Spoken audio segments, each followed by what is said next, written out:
Hello बच्चों, let's see the question. Earthworms have no skeleton, but during burrowing, the anterior end becomes turgid and acts as a hydraulic skeleton. It is due to gut peristalsis, coelomic fluid, CETA या फिर blood.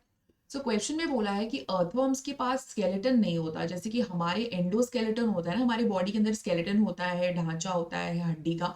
तो उस तरीके से कोई हड्डी का ढांचा नहीं होता। लेकिन जब ये बरो करते हैं, यानी कि जब ये डिग करते हैं मिट्टी को, तो उनका जो एंटीरियर एंड होता है वो टर्गेड हो जाता है, यानी फुल सा जाता है। और वो एक हाइड्रोलिक स्केलेटन की तरह काम करता है। हाइड्रोलिक मतलब जैसे पानी से जो बना हुआ स्केलेटन, इस तरीके से पानी के प्रेशर की वजह से वो एक स्केलेटन टाइप काम कर रहा है। So it is due to gut peristalsis, coelomic fluid, seta या फिर blood. So let us see the structure of the earthworm. तो जैसे कि आपको बताया कि स्ट्रक्चर ऑफ द अर्थवर्म में जैसे डिफरेंट टाइप, मतलब डिफरेंट सेगमेंट्स रहेंगे। तो उसका जो फर्स्ट वाला पार्ट है, जो एंटीरियर पार्ट है, वो मैं बना देती हूँ। तो ये जो है इसका माउथ हो गया। सो ये हो गया, जो आगे वाला पार्ट है वो हो गया प्रोस्टोमियम। एंड स्टोमा का मतलब होता है माउथ। और ये जो पहला वाला सेगमेंट है वो हो गया peristomium. Okay.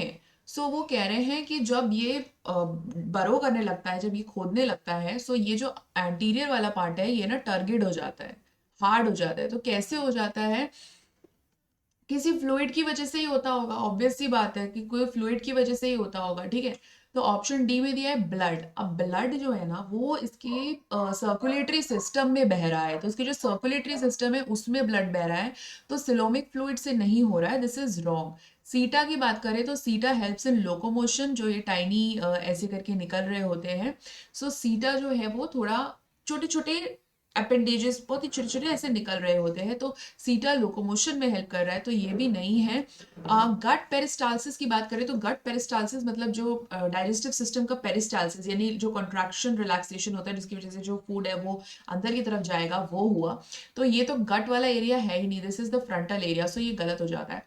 Coelomic fluid is the right answer. Coelomic fluid क्या होता है? Since you know that this is annelida और ये properly coelomate animals है, that means they are true coelomate animals, so they will have a proper coelom, जिसके अंदर की coelom मतलब जो cavity है उसमें coelomic fluid बह रहा होगा। और वो यहाँ पे जमा सा हो जाता है, जिसकी वजह से एक हाइड्रोलिक प्रेशर जनरेट हो जाता है, हाइड्रोलिक प्रेशर जनरेट हो जाता है। And because of that they are able to burrow the mitti properly. Okay. So the right answer for this will be option number C, coelomic fluid. So I hope you have understood the question. So all the best.